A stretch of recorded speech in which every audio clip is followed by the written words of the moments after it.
मैं गणेश जी को प्रणाम करता हूँ, शिव जी को प्रणाम करता हूँ, विष्णु भगवान को प्रणाम करता हूँ, ब्रह्मा जी को प्रणाम करता हूँ, सभी देवी देवता यक्षों सभी को प्रणाम करता हूँ। प्रहलाद नारद पराशर पुंडरीक व्यासाम्बरीश शुक शौनक भीष्म दालभ्यान रुक्मांगद अर्जुन विभीषण आदीन पुण्यानिमान परम भागवतान स्मरामि। शुरू करते हैं 11वां अध्याय। गोकुल से वृंदावन जाना तथा वृत्तासुर और बकासुर का उद्धार। श्री सुखदेव जी कहते हैं, परीक्षित, वृक्षों के गिरने से जो भयंकर शब्द हुआ था उसे नंद बाबा आदि गोपों ने भी सुना। उनके मन में यह शंका हुई कि कहीं बिजली तो गिरी नहीं, कहीं बिजली तो नहीं गिरी। सबके सब भयभीत होकर वृक्षों के पास आ गए। वहां पहुंचने पर उन लोगों ने देखा कि दोनों अर्जुन के वृक्ष गिरे हुए हैं। यद्यपि वृक्ष गिरने का कारण स्पष्ट था, वहीं उनके सामने ही रस्सी में बंधा हुआ बालक उखल खींच रहा था, परंतु वह समझ ना सके यह किसका काम है। ऐसी आश्चर्यजनक दुर्घटना कैसे घट गई, यह सोचकर वह कातर हो गए। उनकी बुद्धि भ्रमित हो गई। वहाँ कुछ बालक खेल रहे थे। उन्होंने कहा, अरे इसी कन्हैया का तो काम है। ये दोनों वृक्षों के बीच में से होकर निकल रहा था। उखल तिरछा हो जाने पर दूसरी ओर से इसने उसे खींचा और वृक्ष गिर पड़े। हमने तो इनमें से निकलते हुए दो पुरुष भी देखे हैं, परंतु गोपों ने बालकों की बात नहीं मानी। वह कहने लगे, एक नन्हा सा बच्चा इतने बड़े वृक्षों को उखाड़ डाले, ये कभी संभव नहीं है। किसी किसी के चित्त में श्री कृष्ण की पहले की लीलाओं का स्मरण करके संदेह भी आया। नंद बाबा ने देखा, उनका प्राणों से प्यारा बच्चा रस्सी से बंधा हुआ उखल घसीटता जा रहा है। वे हंसने लगे और जल्दी से जाकर उन्होंने रस्सी की गांठ खोल दी। इस चार पड़ा हुआ है, इसको पढ़ते नीचे। नंद बाबा इसलिए हंसे कि कन्हैया कहीं ये सोचकर डर न जाए कि जब माँ ने बांध दिया तब पिता कहीं आकर पीटने ना लगे। माता ने बांधा और पिता ने छोड़ा। भगवान श्री कृष्ण की लीला से यह बात सिद्ध हुई कि उनके स्वरूप में बंधन और मुक्ति की कल्पना करने वाले दूसरे ही हैं। वे स्वयं ना बद्ध हैं और ना मुक्त। आगे पढ़ते हैं। सर्वशक्तिमान भगवान कभी कभी गोपियों के फुसलाने से साधारण बालकों के समान नाचने लगते, कभी भोले भाले अनजान बालक की तरह गाने लगते। वह उनके हाथ की कठपुतली उनके सर्वथा अधीन हो गए। कभी उनकी आज्ञा से पीड़ा ले आते तो कभी दूसेरी आदि तौलने के बटखरे उठा लाते। कभी खड़ाऊ ले आते तो कभी अपने प्रेमी भक्तों को आनंदित करने के लिए पहलवानों की भांति ताल ठोकने लगते। इस प्रकार सर्वशक्तिमान भगवान अपनी बाल लीलाओं से ब्रजवासियों को आनंदित करते और संसार में जो लोग उनके रहस्य को जानने वाले हैं उनको यह दिखलाते कि मैं अपने सेवकों के वश में हूँ। एक दिन कोई फल बेचने वाली आकर पुकार उठी, फल तो फल।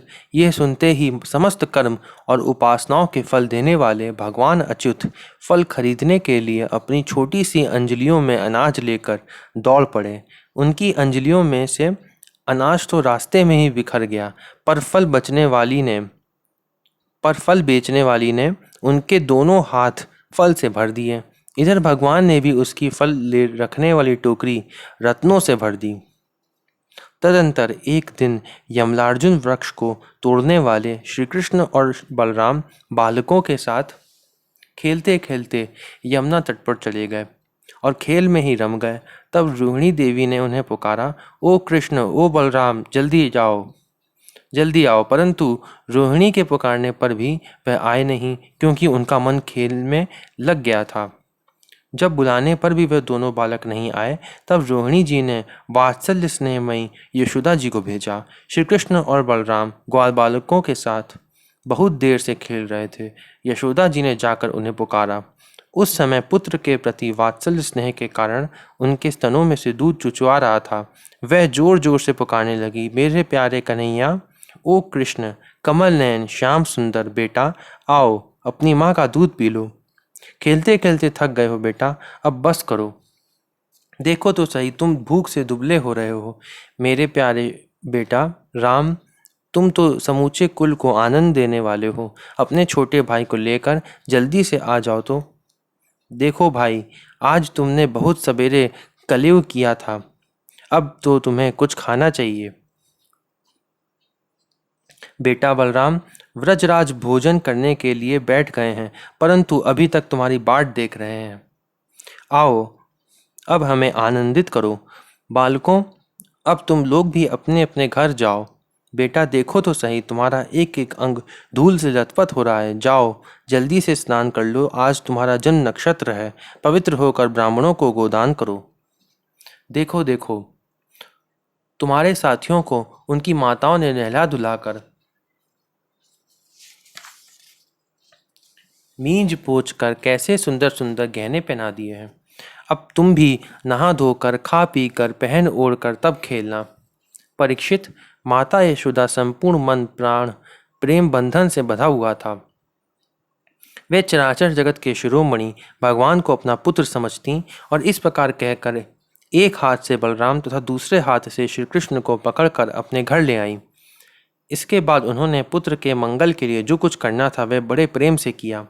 जब नंद बाबा आदि बड़े बड़े गोपों ने देखा कि महावन में तो बड़े बड़े उत्पात होने लगे हैं, तब वे लोग इकट्ठे होकर अब व्रजवासियों को क्या करना चाहिए इस विषय पर विचार करने लगे। उनमें से एक गोप का नाम था उपनंद। वे अवस्था में तो बड़े थे ही, ज्ञान में भी बड़े थे। उन्हें इस बात का पता था कि किस समय किस स्थान पर किस वस्तु से कैसा व्यवहार करना चाहिए। साथ ही वह यह भी चाहते थे कि श्री राम राम और श्याम सुखी रहें, उन पर कोई विपत्ति न आवे। उन्होंने कहा, भाइयों, अब यहाँ ऐसे बड़े बड़े उत्पात होने लगे हैं जो बच्चों के लिए तो बहुत ही अनिष्टकारी हैं। इसलिए यदि हम लोग गोकुल और गोकुल वासियों का भला चाहते हैं तो हमें यहाँ से अपना डेरा डंडा उठाकर कूच कर देना चाहिए। देखो, यह सामने बैठा हुआ नंदराय का लाडला सबसे पहले तो बच्चों के लिए काल स्वरूपिणी हत्यारी पूतना के चंगुल से किसी प्रकार छूटा। उसके बाद भगवान की दूसरी कृपा यह हुई कि इसके ऊपर उतना बड़ा छकड़ा गिरते गिरते बचा। बवंडर रूपधारी दैत्य ने तो इसे आकाश में ले जाकर बड़ी भारी विपत्ति मृत्यु के मुख में ही डाल दिया था।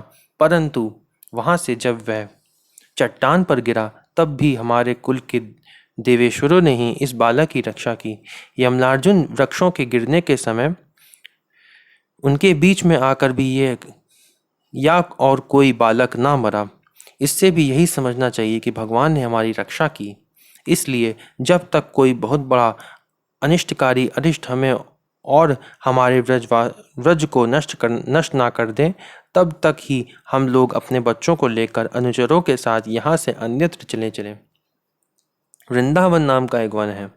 उसमें छोटे छोटे और बहुत से नए नए हरे भरे वन हैं। वहाँ बड़ा ही पवित्र पर्वत, घास और हरी भरी लता वनस्पतियाँ हैं। हमारे पशुओं के लिए तो वह बहुत ही हितकारी है। गोपी और गायों के लिए वह केवल सुविधा का ही नहीं, सेवन करने योग्य स्थान है। यदि तुम सब लोगों को यह बात जचती हो तो आज ही हम लोग वहाँ के लिए कूच कर दें। देर ना करें, गाड़ी छकड़ें जोतें और पहले गायों को, जो हमारी एकमात्र संपत्ति है, वहाँ भेज दें। उपनंद की बात सुनकर सभी गोपों ने एक स्वर से कहा, बहुत ठीक, बहुत ठीक। इस विषय में किसी का भी मतभेद न था। सब लोगों ने अपनी झुंड की झुंड गायें इकट्ठी की और छकड़ों पर घर की सब सामग्री लादकर वृंदावन की यात्रा की। परीक्षित, ग्वालबालों ने बूढ़ों, बच्चों, स्त्रियों और सब सामग्रियों को छकड़ों पर चढ़ा दिया और स्वयं उनके पीछे पीछे धनुष बाण लेकर बड़ी सावधानी से चलने लगे। उन्होंने गौ और बछड़ों को तो सबसे आगे कर लिया और उनके पीछे पीछे सींगी और तुरही जोर जोर से बजाते हुए चले। उनके साथ ही साथ पुरोहित लोग भी चल रहे थे। गोपियां अपने अपने वक्षस्थल पर नई केसर लगाकर, सुंदर सुंदर वस्त्र पहनकर, गले में सोने के हार धारण किए हुए रथों पर सवार थीं और बड़े आनंद से भगवान श्री कृष्ण की लीलाओं के गीत गाती जाती थीं। यशोदा रानी और रोहिणी जी भी वैसे ही सज धज कर अपने अपने प्यारे पुत्र श्री कृष्ण तथा बलराम के साथ एक छकड़े पर शोभायमान हो रही थीं। वह अपने दोनों बालकों की तोतली बोली सुन सुनकर भी अघाती न थीं और सुनना चाहती थीं। वृंदावन बड़ा ही सुंदर वन है। चाहे कोई भी ऋतु हो, वहाँ सुख ही सुख है। उसमें प्रवेश करके ग्वालों ने अपने छकड़ों को अर्धचंद्राकार मंडल बांधकर खड़ा कर दिया और अपने गोधान के रहने योग्य स्थान बना लिया।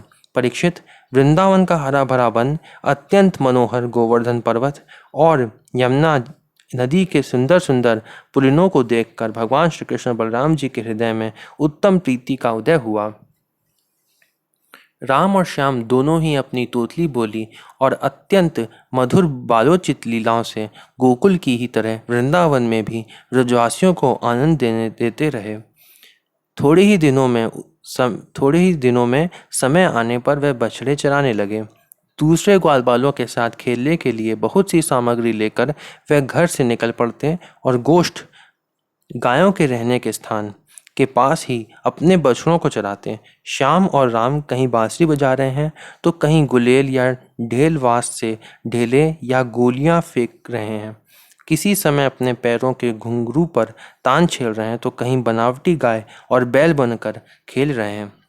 एक और देखिए तो सांड बनकर हकड़ते हुए आपस में लड़ रहे हैं तो दूसरी ओर मोर, कोयल, बंदर आदि पशु पक्षियों की बोलियां निकाल रहे हैं। परीक्षित, इस प्रकार सर्वशक्तिमान भगवान साधारण बालकों के समान खेलते रहते। एक दिन की बात है। श्याम और बलराम प्रेमी सखा ग्वालबालों के साथ यमुना तट पर बछड़े चरा रहे थे। उसी समय उन्हें मारने की नीयत से एक दैत्य आया। भगवान ने देखा कि वह बनावटी बछड़े का रूप धारण कर बछड़ों के झुंड में मिल गया है। वह आंखों के इशारे से बलराम जी को दिखाते हुए धीरे धीरे उसके पास पहुंच गए। उस समय ऐसा जान पड़ता था मानो वे दैत्य तो पहचानते ही नहीं और उस हट्टे कट्टे सुंदर बछड़े पर मुग्ध हो गए हैं। भगवान श्री कृष्ण ने पूंछ के साथ उसके दोनों पिछले पैर पकड़कर आकाश में घुमाया और मर जाने पर कैथ के वृक्ष पर पटक दिया। उसका लंबा तगड़ा दैत्य शरीर बहुत से कैथ के वृक्षों को गिराकर स्वयं भी गिर पड़ा। ये देखकर ग्वाल बालिकों के आश्चर्य की सीमा न रही। वह वाह वाह करके प्यारे कन्हैया की प्रशंसा करने लगे। देवता भी बड़े आनंद से फूलों की वर्षा करने लगे। परीक्षित, जो सारे लोगों के एकमात्र रक्षक हैं वही श्याम और बलराम अब वत्सपाल बछड़ों के चरवाहे बने हुए हैं। वे तड़के ही उठकर कलेवे की सामग्री ले लेते और बछड़ों को चुराते हुए एक वन से दूसरे वन में घूमा करते। एक दिन की बात है। सब ग्वालबाल अपने झुंड के झुंड बछड़ों को पानी पिलाने के लिए जलाशय के तट पर ले गए। उन्होंने पहले बछड़ों को जल पिलाया और फिर स्वयं भी पिया। ग्वाल बालों ने देखा कि वहाँ एक बहुत बड़ा जीव बैठा हुआ है। वह ऐसा मालूम पड़ता था मानो इंद्र के वज्र से कटकर कोई पहाड़ का टुकड़ा गिरा हुआ है। ग्वाल बाल उसे देख कर डर गए। वह बक नामक एक बड़ा भारी असुर था जो बगुले का रूप धर के वहां आया था। उसकी चोंच बड़ी तीखी थी और वह स्वयं बड़ा बलवान था। उसने झपट कर श्री कृष्ण को निगल लिया। जब बलराम आदि बालकों ने देखा कि वह बड़ा भारी बगुला श्री कृष्ण को निगल गया तब उनकी वही गति हुई जो प्राण निकल जाने पर इंद्रियों की होती है। वह अचेत हो गए। परीक्षित, श्री कृष्ण लोक पिता में ब्रह्मा के भी पिता हैं। वह लीला से ही गोपाल बालक बने हुए हैं। जब वह बगुले के तालू के नीचे थे तब वह आग के समान उसका तालू जलाने लगे। अतः उस दैत्य ने श्री कृष्ण के शरीर पर बिना किसी प्रकार का घाव किए ही झटपट उन्हें उगल दिया और फिर बड़े क्रोध से अपनी कठोर चोट से उन पर चोट करने के लिए टूट पड़ा।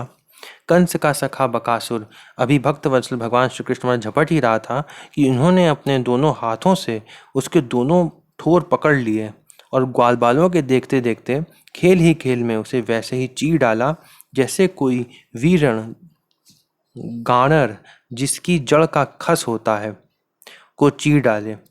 इससे देवताओं को बड़ा आनंद हुआ। सभी देवता भगवान श्री कृष्ण पर नंदवन के बेला, चमेली आदि के फूल बरसाने लगे तथा नगाड़े, शंख आदि बजाकर एवं स्तोत्रों के द्वारा उनको प्रसन्न करने लगे। यह सब देखकर सब के सब ग्वाल बाल आश्चर्यचकित हो गए। जब बलराम आदि बालकों ने देखा कि श्री कृष्ण बगुले के मुंह से निकलकर हमारे पास आ गए तब उन्हें ऐसा आनंद हुआ मानो प्राणों के संचार से इंद्रियां सचेत और आनंदित हो गई हों। सबने भगवान को अलग अलग गले लगाया। इसके बाद अपने अपने बछड़े हाँक कर सब ब्रज में आए और वहां उन्होंने घर के लोगों से सारी घटना कह सुनाई। परीक्षित, बकासुर के वध की घटना सुनकर सब के सब गोपी गोप आश्चर्यचकित हो गए। उन्हें ऐसा जान पड़ा जैसे कन्हैया साक्षात मृत्यु के मुख से ही लौटे हों। वह बड़ी उत्सुकता, प्रेम और आदर से श्री कृष्ण को निहारने लगे। उनके नेत्रों की प्यास बढ़ती ही जाती थी, किसी प्रकार उन्हें तृप्ति न होती थी। वे आपस में कहने लगे, हाय हाय, यह कितने आश्चर्य की बात है। इस बालक को कई बार मृत्यु के मुंह में जाना पड़ा, परंतु जिन्होंने इसका अनिष्ट करना चाहा उन्हीं का अनिष्ट हुआ, क्योंकि उन्होंने पहले से दूसरों का अनिष्ट किया था। यह सब होने पर भी वह भयंकर असुर इसका कुछ भी नहीं बिगाड़ पाते। आते हैं इसे मार डालने की नीयत से, किंतु आग पर गिरकर पतंगों की तरह उल्टे स्वयं स्वाहा हो जाते हैं। सच है, ब्रह्मवेता महात्माओं के वचन कभी झूठे नहीं होते। देखो ना, महात्मा गर्गाचार्य ने जितनी भी बातें कही थी, सब की सब सुलहों आने ठीक उतर रही हैं। नंद बाबा आदि गोपगण इसी प्रकार बड़े आनंद से अपने श्याम और राम की बातें किया करते। वह उनमें इतने तन्मय रहते कि उन्हें संसार के दुख संकटों का कुछ भी पता ही नहीं चलता। इसी प्रकार श्याम और बलराम ग्वाल बालों के साथ कभी आंख में चौनी खेलते तो कभी पुल बांधते, कभी बंदरों की भांति उछलते कूदते, कभी और कोई विचित्र खेल करते। इस प्रकार बालोचित खेलों से उन दोनों ने व्रज में अपनी बाल्यावस्था व्यतीत करी। ओम नमो भगवते वासुदेवाय।